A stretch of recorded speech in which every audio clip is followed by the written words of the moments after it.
नमस्कार मित्रांनो, स्वागत आहे आपले YBD अकॅडमी यूट्यूब चॅनलवरती। या व्हिडिओच्या माध्यमाने आज आपण पुणे DCC बँक भरती 2025 याबद्दल अतिशय महत्त्वाच्या मुद्द्यांवरती चर्चा आजच्या या व्हिडिओच्या माध्यमाने करणार आहोत। तर त्यासाठी नक्कीच या व्हिडिओला पूर्ण बघा। पुणे DCC बँक भरतीची आन्सर की आल्यानंतर बहुतेक विद्यार्थ्यांची कॉल SMS येत होते की नक्की पुणे DCC बँक भरतीचा कट ऑफ कितीपर्यंत जाऊ शकतो। तर याबद्दल सविस्तर चर्चा आजच्या या व्हिडिओच्या माध्यमाने आपण करणार आहोत। त्या अगोदर अतिशय महत्त्वाची माहिती तुमच्यासाठी घेऊन आलेलो मित्रांनो, DCC बँक भरतीसाठी म्हणजेच जिल्हा बँक भरतीसाठी आपण एक सेपरेट YouTube चॅनल सुरू करत आहोत।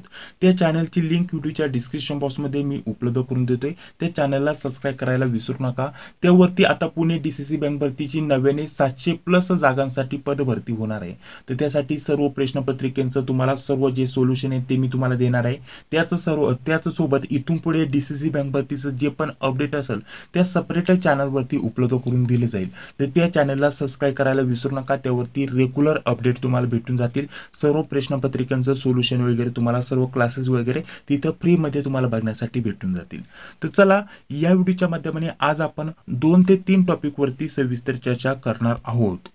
यामध्ये बघा, एकत्रित कट ऑफ किती लागू शकतो, त्यानंतर जर म्हटलं तर मुलाखतीसाठी लेखी परीक्षेचा किती कट ऑफ लागू शकतो याच्यावरती देखील आपण चर्चा करणार आहोत। तर बघा, एकत्रित कट ऑफ काढण्यासाठी आपण बहुतेक विद्यार्थ्यांशी कॉन्टॅक्ट करून त्यांची जी आन्सर की आहे ती मिळवलेली आहे। जवळपास सर्व शिफ्टच्या आन्सर की आपल्याकडे आलेल्या आहेत। त्याच्यानुसार जर म्हटलं तर आपण संपूर्ण पेपरचं स्वरूप जाणून घेतलं। पेपरचं स्वरूप जाणून घेतल्यानंतर एव्हरेज किती विद्यार्थ्यांनी लेखी परीक्षा दिली याचं आपण व्यवस्थित कॅल्क्युलेशन केलं। पेपरचं व्यवस्थित स्वरूप जाणून घेतलं। विद्यार्थ्यांना किती मार्क मिळाले ते आपण जाणून घेतलं। बहुतेक विद्यार्थ्यांना पेपर कसा गेला याच्यावरती देखील आपण बहुतेक विद्यार्थ्यांशी कॉलवरती बोलणं केलेलं आहे। त्यानंतर तुम्हाला व्यवस्थित कट ऑफ देण्याचा मी प्रयत्न करतोय। हा शेवटी एक अंदाज असणार आहे। माझ्या स्वतःच्या वैयक्तिक अंदाजानुसार ही सर्व माहिती मी तुम्हाला सांगत आहे। ठीक आहे, जवळपास सर्व शिफ्टचे क्वेश्चन पेपर आपण कलेक्ट केलेले आहेत। 12 शिफ्ट मध्ये पेपर झाले मित्रांनो। तर 11 शिफ्टचे क्वेश्चन पेपर आपण व्यवस्थित बघून घेतलेले आहेत। एकच शिफ्टचा क्वेश्चन पेपर आपल्याला भेटलेला नाहीये।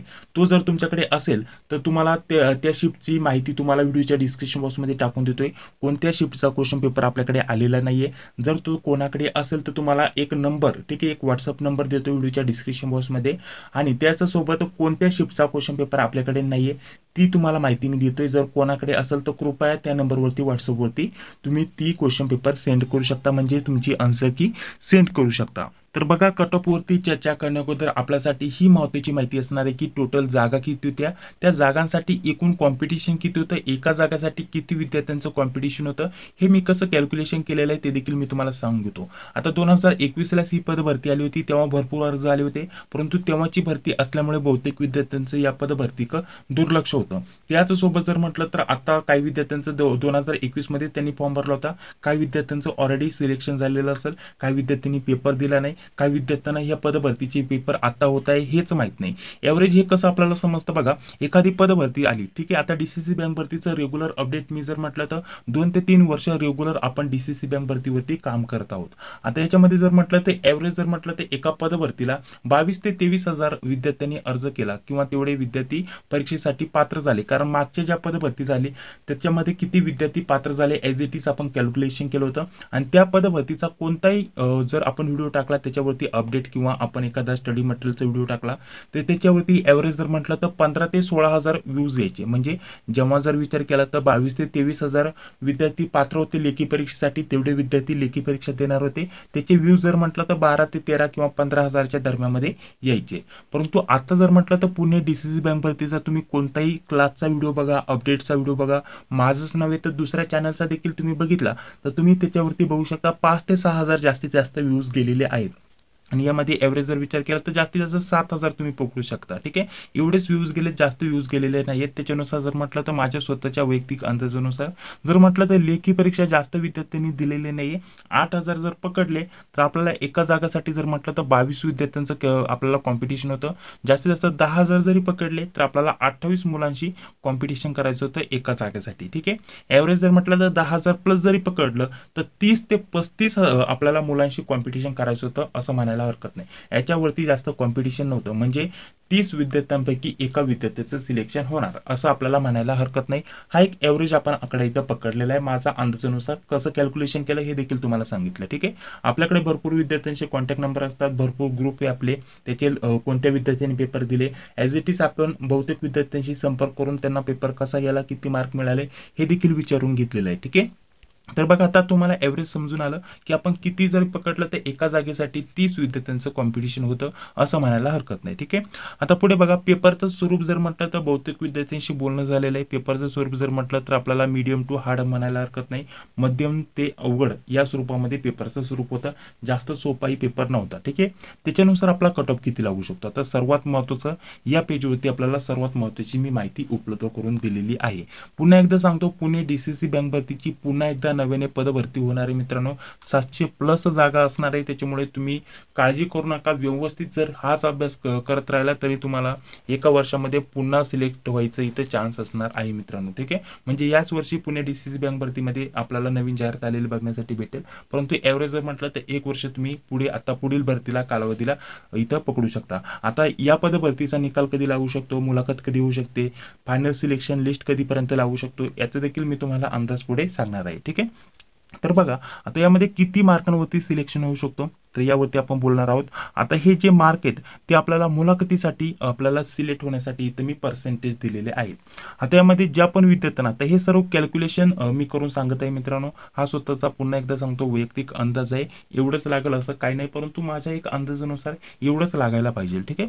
तर बघा, आता यामध्ये जर म्हटलं तर ज्या विद्यार्थ्यांना 51 ते 55 यामध्ये मार्क मिळत आहे तर त्यांचं 70% चान्स आहे की मुलाखतीसाठी इथं सिलेक्ट होईल. आता या मुलाखतीसाठी नव्हे तर आपण डायरेक्टली फायनल सिलेक्शन जरी म्हटलं तरी काही आपल्याला म्हणायला हरकत नाही. कारण आता मागचे जे आता लेटेस्ट पेपर झाले याच्यामध्ये अहमदनगर, सातारा, चंद्रपूर, त्याचसोबत भांडाराचे पेपर झाले, या रत्नागिरीचे पेपर झाले, या वेगवेगळ्या जिल्ह्यांचे पेपर झाले. तर बघा, या DCC बँक भरतीची जी 10 मार्कांची मुलाखत असते तर त्यातील 5 मार्क हे आपल्याला असतात डॉक्युमेंटला. ठीक आहे. डॉक्युमेंटला आपले जे आता डॉक्युमेंटवरती कसे मार्क असतात ते आपल्याला जाहिरातीमध्ये दिलेले आहे. ठीक आहे. जे आपले डॉक्युमेंट कागदपत्र असतात, आपलं जे शिक्षण असतं त्याच्यावरती आपल्याला 5 मार्क दिले जातात 10 मार्कांपैकी. तर त्याच्यामध्ये बहुतेक विद्यार्थ्यांना 1-2 मार्क एवढेच मिळतात, जास्त मार्क मिळत नाही. आता मुलाखतीसाठी आता जर असं काळजी करू नका की मुलाखतीला आपल्याला जास्त मार्क पाहिजे. मुलाखतीला कोणाला जास्त मार्क मिळत नाही. ठीक आहे. ॲव्हरेज जर म्हटलं तर 5 मार्क मिळाले तरी खूप झाले आपल्यासाठी. याच्यामध्ये मुलाखतीसाठी बहुतेक विद्यार्थ्यांची आपल्या मागील ज्या मुलाखत झाल्या त्याच्यानुसार जर विचार केला तर आपल्याला जास्त काही विचारलं जात नाही. आपलं जर म्हटलं तर सर्वात महत्त्वाचं, आपल्याकडे दुसरं काही शिक्षण असेल, एखादा कोर्स झालेला असेल त्याच्यासाठी एखादा मार्क असतो.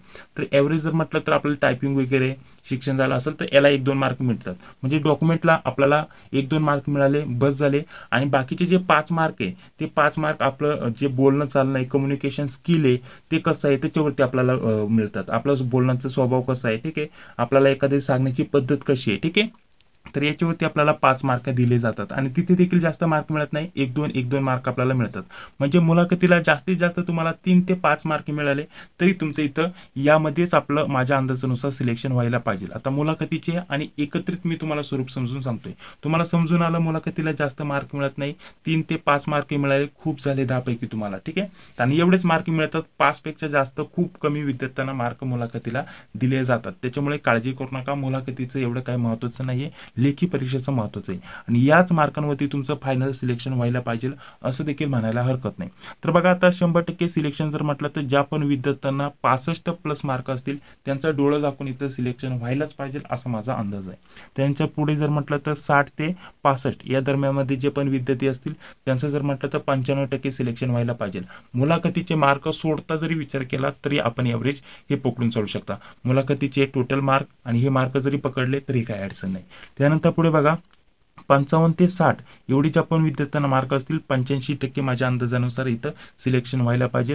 त्यानंतर 51 ते 55 या दरम्यानमध्ये ज्या पण विद्यार्थ्यांना मार्क असतील 70% चान्स आहे तुमचं सिलेक्शन व्हायचं. ठीक आहे. त्याचप्रमाणे याच्या खालीही मेरिट जातं. काही मागील पदभरती झाली त्यांच्यामध्ये जर म्हटलं तर आता मागे ज्या 2-3 भरती झाला, एका पदभरतीमध्ये 47चं आपल्याला मेरिट लागलेलं बघण्यासाठी भेटलेलं आहे, मुलाखत प्लस लेखी परीक्षा दोन्हींचं मिळून. त्यामुळे जर म्हटलं तर 45 ते 50 याच्यामध्ये जरी तुम्हाला मार्क असतील तरी तुमचं मुलाखतीमध्ये सिलेक्शन व्हायचे चान्सेस असणारे 50% काळजी करू नका. मुलाखतीला तुम्हाला 4-5 मार्क मिळाले तर तुमचं फायनल सिलेक्शन देखील होऊ शकतं. परंतु हे जे मार्क दिलेले आहेत हे पर्सेंटेज वाईज त्याच्यानुसार तुमचं इथे सिलेक्शन व्हायला पाहिजे असा माझा एक अंदाज आहे. आता तुम्हाला किती मार्क मिळतात तुम्ही कॅल्क्युलेशन करा.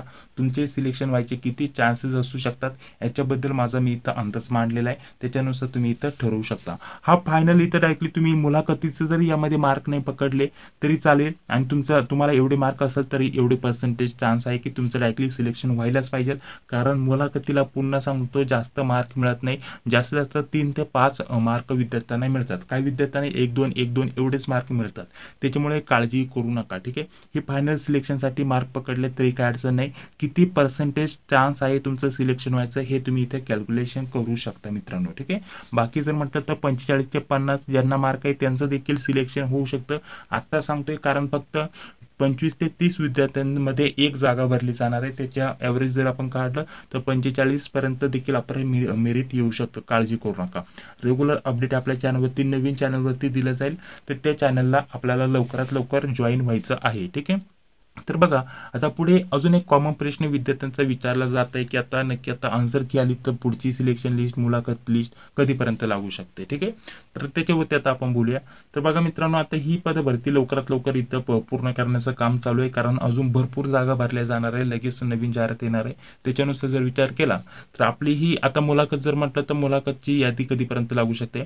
आता सर्वप्रथम जर म्हटलं तर 29 ते 30 तारखेपर्यंत आपली आन्सर की डाउनलोड करून काही प्रश्न चुकीचे असतील ठीक आहे म्हणजे बरोबर असून चूक दिलेले असतील किंवा काही प्रश्नामध्ये डाऊट असेल तर त्याच्यावरती ऑब्जेक्शन घेण्याची तारीख दिलेली आहे तोपर्यंत. त्यानंतर एक पुन्हा फायनल लिस्ट लागेल फायनल मुलाखत यादी लागेल किंवा फायनल आन्सर की लागेल असं म्हणायला हरकत नाही. ती आन्सर की आपल्याला बघून घ्यायची.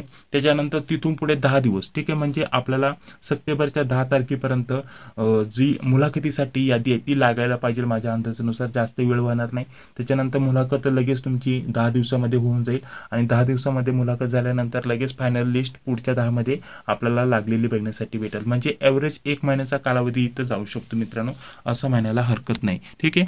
तर अशा प्रकारचं संपूर्ण तुम्हाला माहिती देण्याचा प्रयत्न केलेला आहे मित्रांनो.